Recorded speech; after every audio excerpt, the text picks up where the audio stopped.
Terima kasih Tuhan, kami bersyukur buat hari ini karena kasih-Mu yang luar biasa dalam hidup kami. Kami ada sebagaimana karena kami ada, itu semua karena anugerah-Mu Tuhan. Kalau sebentar kami akan mendengarkan firman-Mu, kami butuh firman-Mu. Kami tidak bisa hidup tanpa firman-Mu, dan kami percaya ketika kami mengetahui kebenaran, maka kebenaran itu akan memerdekakan kami. Terima kasih hanya di dalam nama Yesus yang siap mendengarkan firman Tuhan. Sama-sama katakan amin. Berikan tepuk tangan yang meriah bagi Tuhan. Silakan duduk. Shalom. Ya, kurang banter. Shalom. Ya, bagaimana kabarnya saudara? Luar biasa, dahsyat dan ajaib.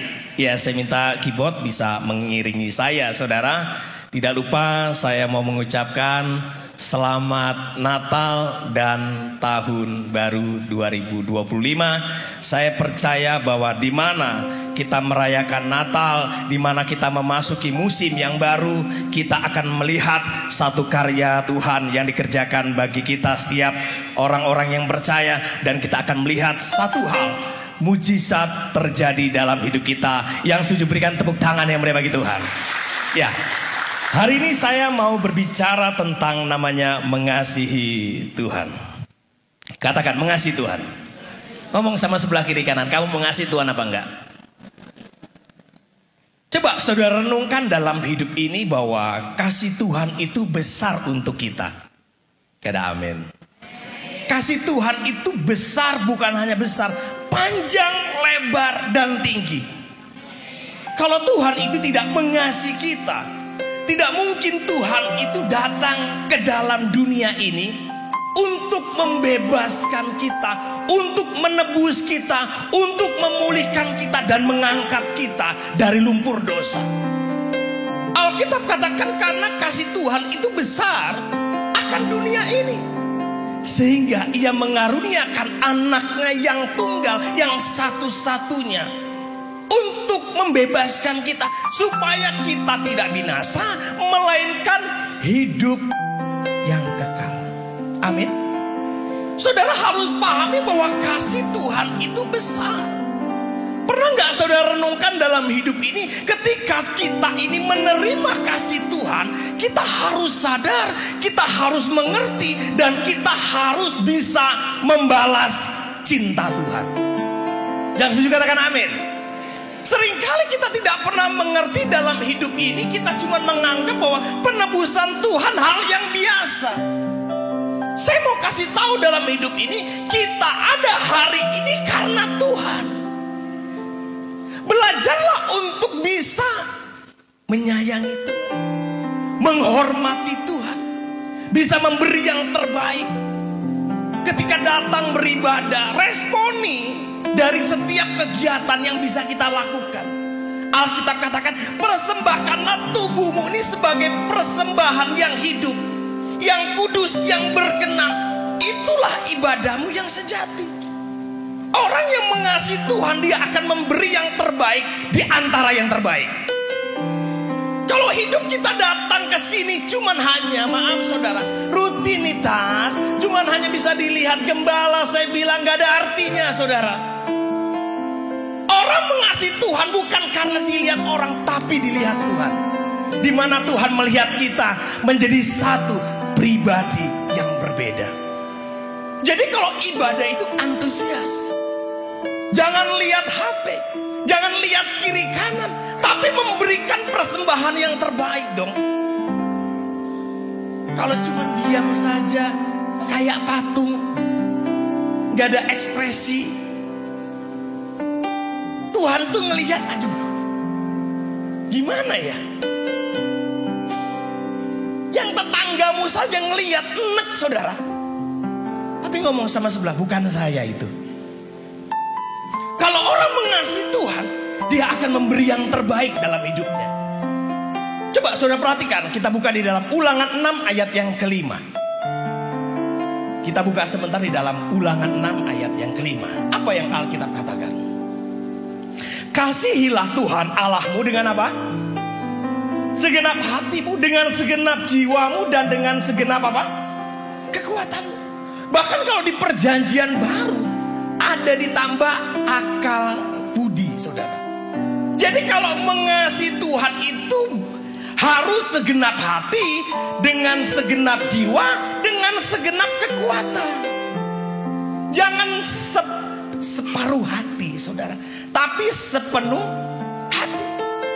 Sampai Daud itu pernah berkata begini, satu hal yang kurindukan, ya Tuhan, selalu berada di dekatmu dengan segenap hati, dengan segenap jiwa, ku menanti di hadiratmu. Satu hal yang ku rindukan, ya Tuhan, selalu berada di dekatmu dengan segenap hati, dengan segenap jiwa, ku menanti di hadiratmu. Lebih dalam lagi ku rindu Kau Tuhan, lebih dari segala yang ada, lebih dalam lagi ku cinta Kau Yesus, ku mengasihimu. Coba saudara lihat dari sebuah pujian ini. Kalau saudara masuk dalam kamar, setel lagu ini saudara, dengan keheningan, engkau akan merasakan sesuatu yang berbeda. Tuhan itu minta kita itu dekat, lebih dekat, lebih dekat lagi. Kalau orang itu memiliki hubungan yang baik dengan Tuhan, pasti dia akan selalu dan ingin selalu bersama dengan Tuhan. Yang setuju katakan amin. Karena orang yang mengasihi Tuhan, dia akan tahu isi hati Tuhan, saudara. Tidak salah Alkitab katakan, Daud ini orang yang berkenan kepada Tuhan. Nah, memasuki musim yang baru, tahun yang baru, kita harus merubah segala sesuatu konsep hidup kita, untuk kita bisa lebih lagi mengasihi Tuhan. Yang setuju katakan amin. Jangan setengah-setengah mengasihi Tuhan, saudara. Mengasihi Tuhan itu adalah sebuah perjalanan, bukan sehari dua hari, saudara. Bukan sebulan dua bulan, bukan 1 tahun 2 tahun, tapi seumur hidupmu.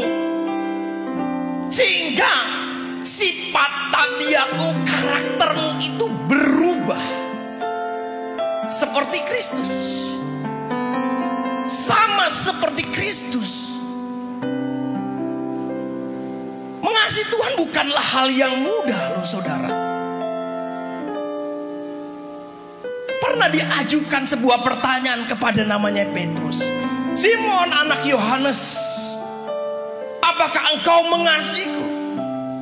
Ya Tuhan, aku mengasihimu. Dikasih sebuah pertanyaan lagi. Simon anak Yohanes, apakah engkau mengasihiku? Ya Tuhan, aku mengasihimu. Pertanyaan ketiga, Simon anak Yohanes, apakah engkau mengasihiku? Ya Tuhan, aku mengasihi. Tetapi dengan sedih hati, saudara. Terkadang kita yang kelihatan saja sukar mengasihi, apalagi yang tidak kelihatan dan dia adalah roh. Gak gampang. Tapi kembali, kita harus mengasihi Tuhan. Ada beberapa contoh. Satu hal, saudara, kita buka sebentar, saudara.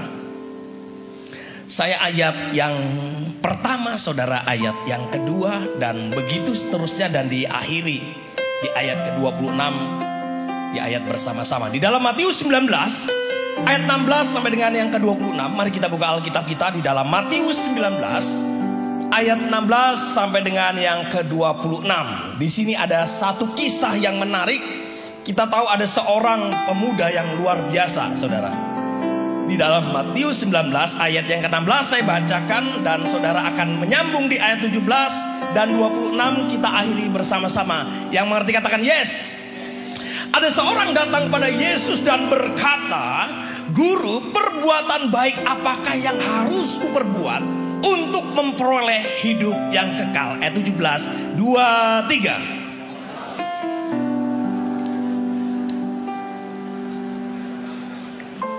Ulang. Kalau baca firman itu jangan kumur, saudara, tapi semangat gitu loh. Iman itu timbul akan pendengaran dari firman Kristus. Amin. Ayat 17 kita baca, 2, 3.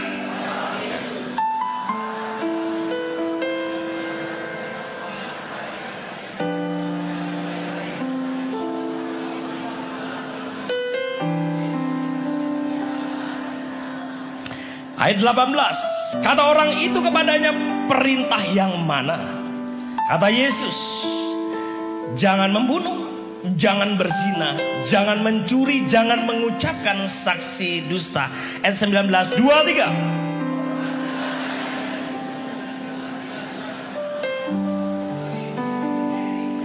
Kata orang muda itu kepadanya, "Semuanya itu telah kuturuti, apalagi yang masih kurang?" Ayat 21, 2, 3.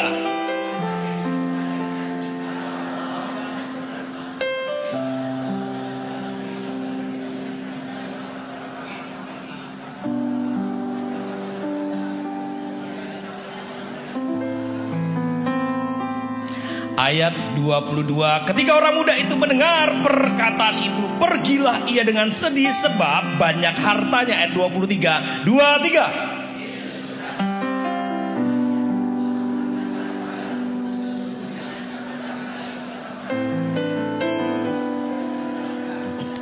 Sekali lagi aku berkata kepadamu, lebih mudah seekor unta masuk melalui lubang jarum daripada seorang kaya masuk ke dalam kerajaan Allah. Ayat 25, 2, 3.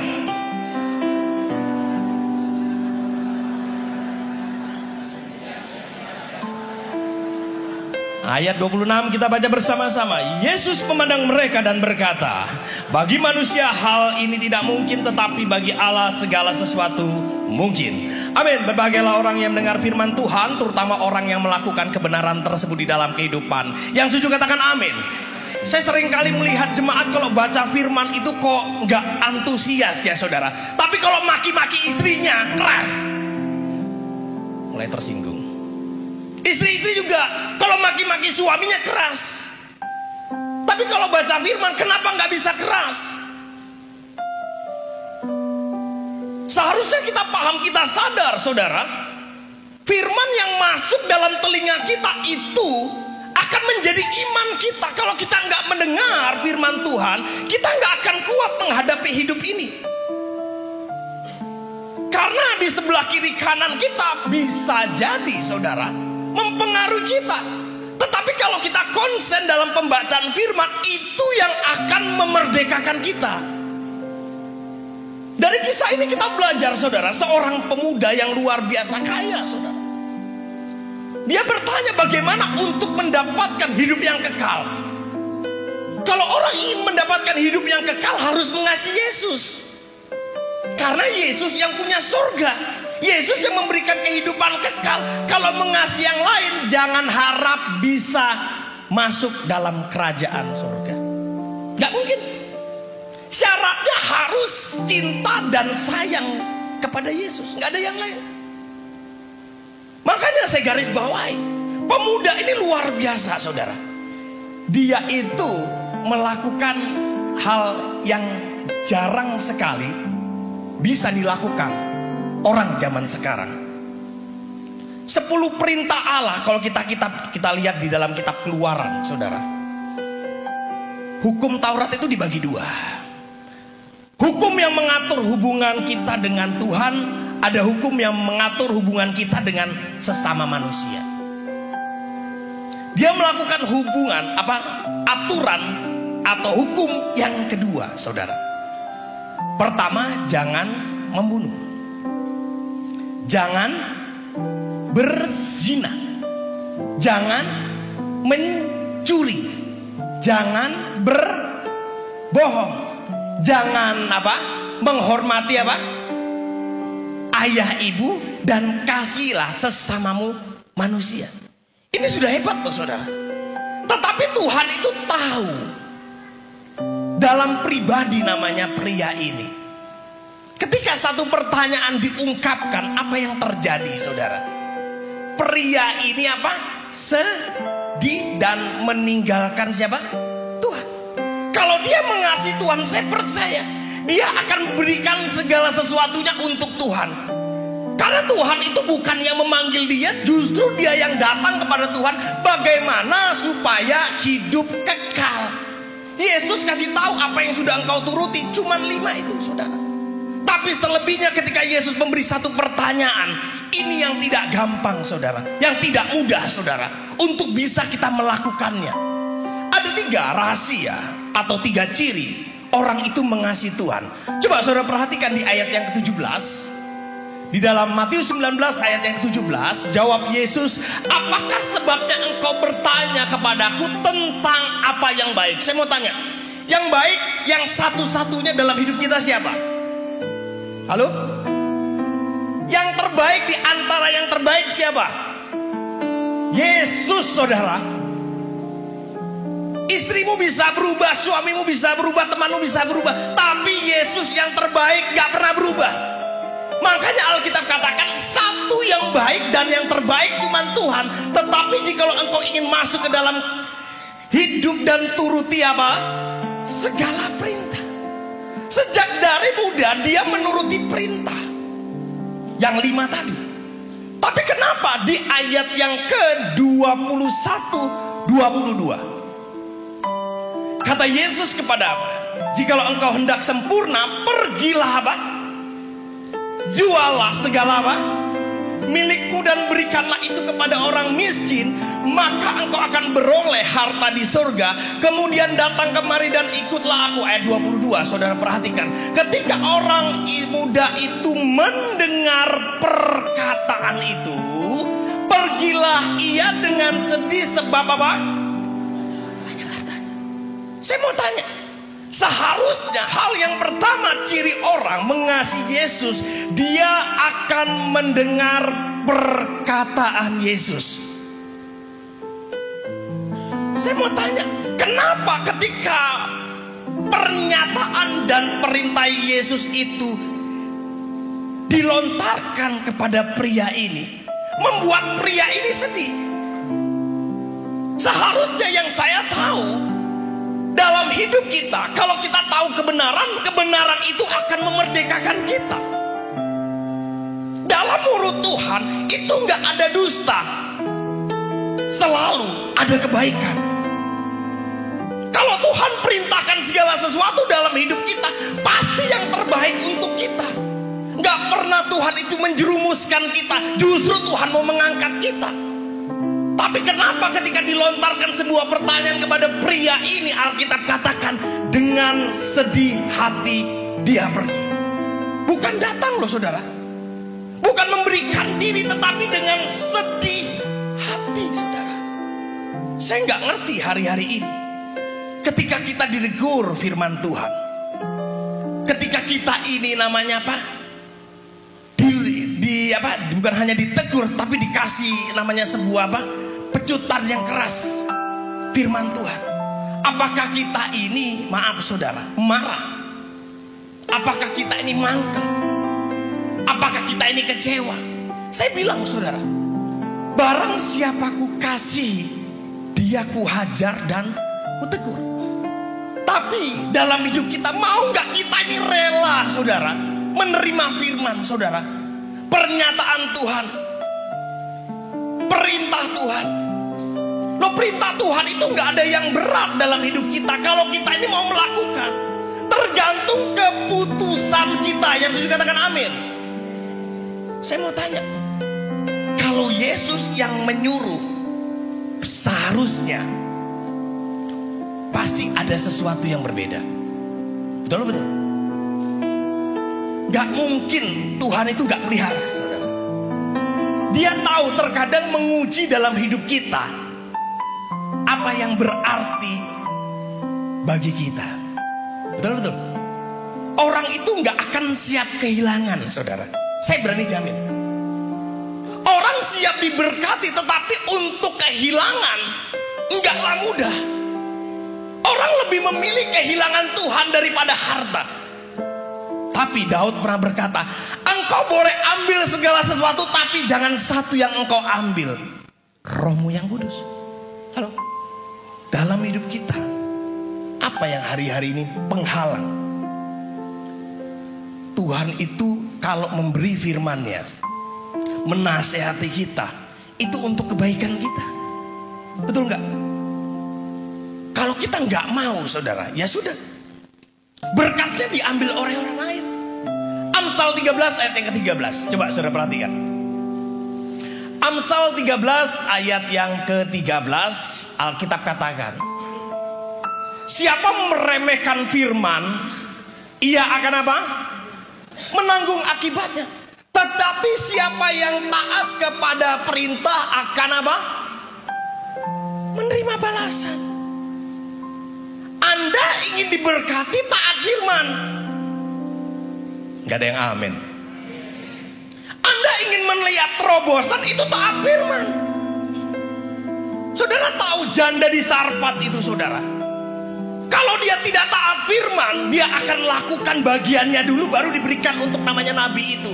Tapi karena dia taat firman, dia tahu suara Tuhan, dia lakukan apa yang menjadi bagian Tuhan. Justru Alkitab katakan dikasih berlipat kali ganda. Cara Tuhan itu berbeda dengan cara kita, saudara. Tapi seringkali saya melihat orang lebih percaya dengan suara teman daripada suara Tuhan. Saya mau kasih tahu, temanmu belum tentu memberikan nasihat yang baik. Tapi kalau Tuhan memberikan dan berfirman, pasti yang terbaik. Amin. Saya mau tanya, Adam itu jatuh dalam dosa, itu gara-gara apa, saudara? Gara-gara taat sama siapa, saudara? Taat kepada istri daripada kepada Tuhan. Betul-betul. Abraham,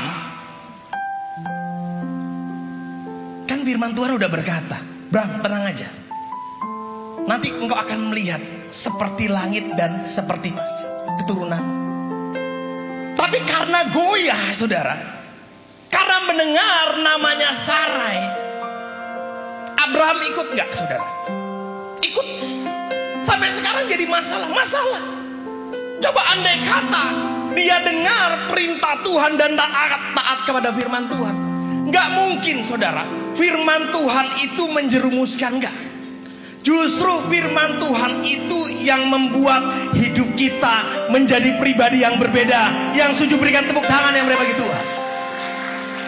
Kalau saudara lihat kisah Nuh, saudara, begitu banyak manusia, tapi kenapa Nuh yang mengerti dan paham akan suara Tuhan, perintah Tuhan? Loh, disuruh buat namanya apa? Perahu atau kapal di atas gunung. Itu orang gila loh, saudara. Nggak pernah di zaman itu membuat perahu atau kapal di atas gunung. Tapi karena perintah Tuhan, karena Tuhan yang suruh, makanya dia ikut. Seringkali kita ini dijudge dengan orang, kok kamu ngikuti firman Tuhan? Ya memang itu, saudara. Dibilang nggak ada namanya apa? Dibilang namanya gimana ya? Seperti modelnya, aduh, kok kamu ngikuti semua segala sesuatu? Saya bilang begini, saudara, kalau kita mengikuti rule-nya firman Tuhan, saya percaya firman Tuhan itu akan menuntun dari satu demi satu demi satu, sehingga Alkitab katakan Tuhan menetapkan langkah-langkah orang yang hidupnya apa? Berkenan kepadanya. Jadi hari ini, kalau ingin berkenan, kalau ingin menyenangkan hati Tuhan, harus menuruti perintah Tuhan. Perintah Tuhan itu nggak berat, cuman melakukannya yang berat. Tetapi kembali, keputusanmu itu menentukan berkatmu.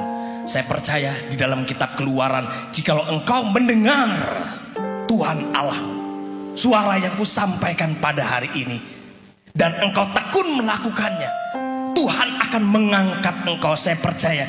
Bukan jadi ekor, tetapi menjadi kepala. Amin.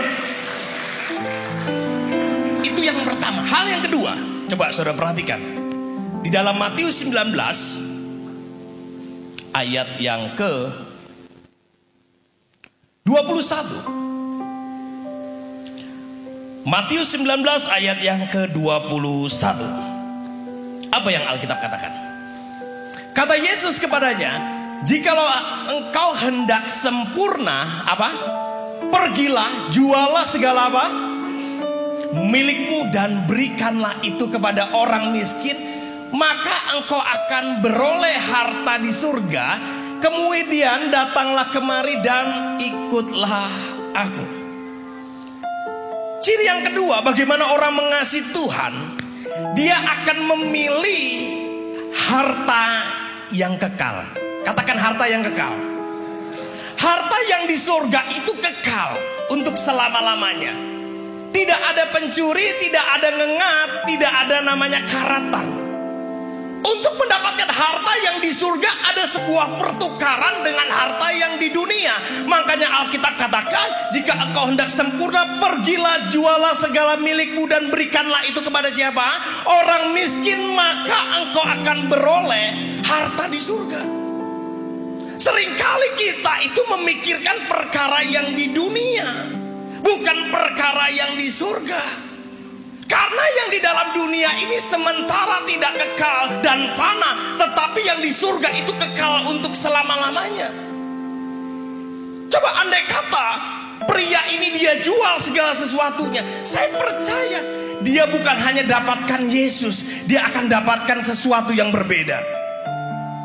Tapi yang dilakukan, namanya pria ini bukan menjual, tetapi tidak ada respon sama sekali. Justru karena banyak hartanya, itu yang membuat dia sedih. Saya heran hari-hari ini, banyak orang tidak memikirkan perkara yang di surga. Saya mau tanya, hidup saudara itu apakah bisa sampai 100-200 tahun? Belum tentu. Saya berani jamin, Alkitab katakan 70-80 itu kalau kuat. Selebihnya belum tentu, saudara. 50 saudara sekarang banyak yang stroke. Nanti setelah ibadah saya doakan, ada 2 orang saudara di Dharma Husada Indah itu sakit namanya kanker paru-paru, saudara. Nanti saya harus ke mitra keluarga, itu kanker payudara, saudara. Waduh, coba saudara renungkan. Dia berani bayar untuk namanya sebuah kesehatan. Tapi pernah nggak saudara pikirkan dalam hidup ini, kalau kita lakukan yang terbaik, lakukan firman, kita betul-betul beribadah kepada Tuhan. Keluaran 23 itu katakan apa? Air, minum, penyakit dijauhkan. Amin. Pernah nggak saudara paham, harta yang di surga itu membuat kita menjadi pribadi yang berbeda. Makanya sering kali saya katakan, saudara, kaya harta itu berbicara angka. Kaya hati itu berbicara nilai hidup. Betul apa betul? Buat apa engkau kaya tapi nggak ada nilai di mata Tuhan? Yang bisa menyenangkan hati Tuhan ini mempersembahkan segala sesuatu untuk Tuhan. Kalau saudara baca Alkitab tentang namanya mutiara yang terpendam, itu ketika orang itu menemukan ladang, dia jual seluruhnya, saudara, cuman untuk mendapatkan mutiara ini loh, saudara. Kenapa? Yesus itu berarti, saudara, kalau engkau dapatkan Yesus, saya percaya apa yang tidak pernah engkau lihat, tidak pernah engkau dengar, tidak pernah timbul dalam hati, saya percaya itu Tuhan sediakan bagi yang mengasihi Dia, yang setuju berikan tepuk tangan yang bagi Tuhan. Cuman orang sekarang orientasinya mengejar harta daripada mengejar Tuhan. Pak gimana? Ngikut Tuhan makin lama kok makin susah ya Pak. Ngikut Tuhan kok makin lama makin salibnya makin besar. Saya mau kasih tahu, penderitaan zaman sekarang tidak sebanding dengan kemuliaan yang dinyatakan. Apa gunanya engkau memperoleh harta yang di dalam dunia ini tetapi kalau engkau binasa? Saya kasih contoh, saudara. Kalau saudara baca Alkitab, ada orang kaya yang tiap hari hura-hura, hidupnya senang-senang, uangnya unlimited, dia punya saudara 5. Uangnya nggak habis di pesta porakan. Tapi ada seorang pengemis, saudara, yang namanya Lazarus, duduk namanya di depan pintu gerbang, minta belas kasihan, minta namanya apa, sedikit aja dari remah-remah meja Tuhan. Gak pernah direspon. Justru Alkitab katakan disuruh anjingnya datang menjilatinya. Karena gak ada empati sama sekali. Mati ini orang miskin. Tapi ingat, apakah orang kaya gak bisa mati? Ya mati juga, saudara. Tapi orang kaya biasanya matinya agak lama daripada orang miskin. Makanya di rumah sakit itu saya sering kali, saudara, kalau doa di rumah sakit, kalau miskin jangan sakit. Pelayanan miskin dengan kaya beda. BPJS dengan asuransi beda. Saya ngurus kadang-kadang jemaat, saudara, pakai BPJS. Waduh, antrinya lama, saudara. Suruh bayar dulu dan lain sebagainya. Tapi kalau asuransi, oh ya duluan. Tapi saudara perhatikan, orang kaya ini nggak ada respon sama sekali. Tapi kenapa sebuah perbedaan terjadi antara kaya dengan miskin? Justru yang kaya Tuhan angkat, yang justru yang miskin Tuhan angkat, yang kaya Tuhan rendahkan. Terjadi sebuah jurang pemisah yang jauh. Namanya orang kaya ini cuma bisa menata bahwa Lazarus duduk di pangkuan Abraham, minta setetes air loh, saudara. Dari ininya doang loh, saudara. Di masa hidupnya nggak melakukan apa-apa.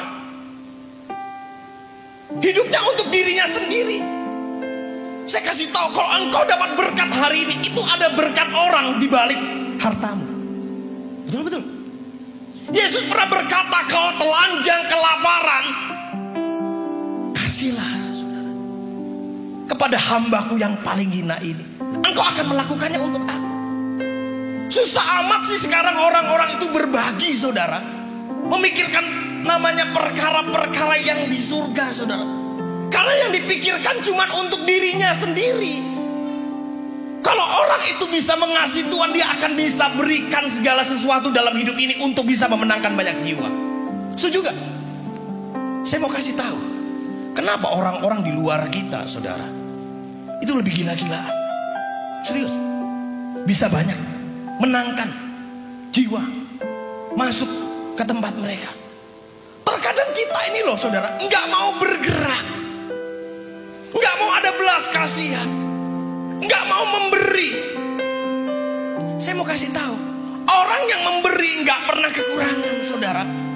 Kalau saudara baca kitab 2 Korintus, orang itu akan dihadapkan tahta pengadilan menurut ukuran yang tertentu, saudara. Pertimbangan yang baik-baik di selama di dunia. Dia lakukan apa, dia lakukan dosa, itu dia menentukan loh, saudara. Tapi saya percaya kita anak-anak Tuhan harus bisa jadi berkat dan memuliakan nama Tuhan. Yang setuju berikan tepuk tangan yang bagi Tuhan. Sangat riskan orang muda ini. Gak mau dia nyerahkan untuk namanya Yesus. Dia cuma hanya berpikir untuk dirinya sendiri. Tapi kita yang di sini jangan pernah memikirkan diri sendiri, tetapi pikirkanlah perkara-perkara yang kekal. Hal yang ketiga, saudara, yang terakhir, di dalam Matius 19, ya, Matius 19 ayat yang ke-22 sampai dengan yang ke-23. Apa yang Alkitab katakan? Ketika orang muda itu mendengar perkataan Yesus, pergilah ia dengan sedih. Sebab apa? Banyak hartanya. Hal yang ketiga, bagaimana ciri orang mengasihi Tuhan? Dia akan mementingkan Yesus daripada segalanya. Amin. Dia akan melekat kepada Yesus. Alkitab katakan kenapa ada kata banyak hartanya. Coba andai kata banyak Tuhannya, dia akan memilih hatinya condong kepada Tuhan daripada kepada harta. Karena yang diambil keputusan orang pemuda ini yaitu karena banyak hartanya, itu yang mempengaruhi sikap hatinya kepada Tuhan. Alkitab katakan di mana hartamu berada, di situ hatimu berada. Coba kalau orang itu cinta sama Tuhan, dia berikan segala sesuatu kok. Tapi karena lebih berharga daripada hartanya, itu yang berbahaya, saudara. Hati-hati dengan kata banyak, saudara. Biasanya kalau orang itu banyak harta, itu mempengaruhi tingkah laku dan karakter. Coba saudara perhatikan, simak baik-baik. Dulu orang itu miskin, gak punya apa-apa. Tiba-tiba hartanya langsung menumpuk, 10 M dapat berkat. Dulu itu sering rajin, sering pulang, Bu, bapak sering pulang tepat waktu. Tapi setelah uangnya banyak, seringkali bukan pulang tepat waktu, tapi pulang seminggu sekali. Iya apa ya? Orang selingkuh itu bukan karena kekurangan uang, tapi karena kebanyakan uang. Senyum-senyum ibu-ibu kayaknya. Bapak-bapak kok ada yang batuk-batuk ya? Tersinggung ya? Karena zaman sekarang sudah berbeda. Orang makin kaya, laki-laki makin kaya, itu makin nakal.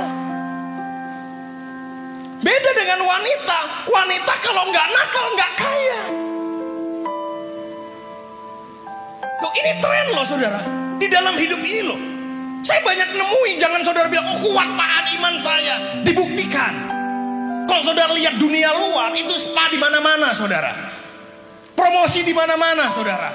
Jangan saudara pikir nggak terpengaruh. Yang bisa mempengaruhi yaitu hatimu condong kepada dunia. Tapi kalau hatimu kepada Tuhan, engkau akan melakukan yang terbaik. Hartamu tidak mempengaruhi karaktermu. Halo. Banyak orang karakter berubah gara-gara harta, saudara. Kenapa keluarga itu saling pecah, saudara? Ribut karena gara-gara harta. Nggak ada tuh pecah gara-gara Tuhan. Halo, nggak ada. Gara-gara cian. Halo, karena kebanyakan. Orang mati bukan karena kekurangan, tapi karena kebanyakan. Betul lah, betul. Makanya berikanlah kami makanan yang secukupnya. Kalau cukup itu enak, cukup beli mobil, cukup beli rumah, betul ya? Perkataan Agur bin Yake ini cukup membuat saya sadar, paham. Dia minta sama Tuhan, jangan sampai engkau tolak dalam hidupku kalau aku mati, Tuhan. Yang pertama dia minta, jangan beri aku kekayaan, jangan beri aku kemiskinan, jauhkan aku dari kekurangan dan lain sebagainya. Tapi satu bagian yang harus saya dapatkan, itu bagianku. Berbicara rasa syukur. Orang terkadang gak punya rasa syukur. Banyak masih kurang. Istri satu masih kurang. Saya mau tanya, Salomo itu, kalau saudara baca Alkitab, itu Tuhan menampakkan diri 2 kali, saudara. Salomo orang yang berhikmat, orang kaya, terpandang, selalu didatangi orang. Kekayaannya jangan ditanya. Jatuh itu gara-gara apa sih, saudara? Halo? Jatuh dalam penyembahan itu gara-gara banyaknya istri. Betul? Coba saudara renungkan hari-hari ini. Jangan sampai kita ini kebanyakan. Tapi kalau kebanyakan Tuhan, itu yang luar biasa. Biarlah Tuhan itu menguasai hidupmu. Jangan kekayaan menguasai dirimu. Karena akan berpengaruh besar dari karaktermu ini loh saudara, untuk engkau mengasihi Tuhan. Andai kata orang itu dia memilih melekat kepada Tuhan, saya percaya saudara, orang ini akan mendapat hal-hal yang luar biasa yang Yesus berikan saudara. Saya kasih contoh saudara. Saudara tahu namanya apa? Sakius saudara. Sakius itu Alkitab mencatat bahwa dia adalah orang pemungut cukai. Betul-betul. Orang berdosa. Respon yang berbeda dengan namanya pria ini melakukan mulai dari membunuh, mencuri, saksi dusta, menghormati orang lain dan sebagainya. Tapi Sakius ini pemungut cukai, pemeras saudara. Ketika dapat kabar bahwa lewat di kota Yeriko, Sakius ini naik ke atas pohon ingin melihat seperti apa Yesus itu. Yesus berkata kepada Sakius, hari ini aku menumpang ke rumahmu. Kalau saudara baca Alkitab, Sakius itu menerima Tuhan dengan sukacita, bukan dengan duka cita. Secara otomatis ketika di dalam rumahnya dia mendeklarasikan dalam hidupnya, selama ini kan pemungut cukai yang dipikirkan uang dan uang. Tetapi Sakius mengalami sebuah perubahan. Dia berkata, separuh dari hartaku tak kasih orang miskin, yang kuperas aku kembalikan 4 kali lipat. Ayat itu tidak berhenti sampai situ. Yesus sendiri berkata, terjadi keselamatan dalam rumah ini sebab anak Abraham. Halo, Abraham itu selalu memberi dalam hidup ini, selalu melekat. Saya tidak mengerti dalam hidup kita apa yang bisa kita berikan dalam hidup ini menjelang di akhir zaman dan di musim yang baru. Saya percaya ketika kita mengasihi Tuhan dengan segenap hati kita, kita akan melihat perkara-perkara besar yang Tuhan janjikan dalam hidup kita. Yang setuju berikan tepuk tangan yang meriah bagi Tuhan. Mari kita bangkit berdiri saudara.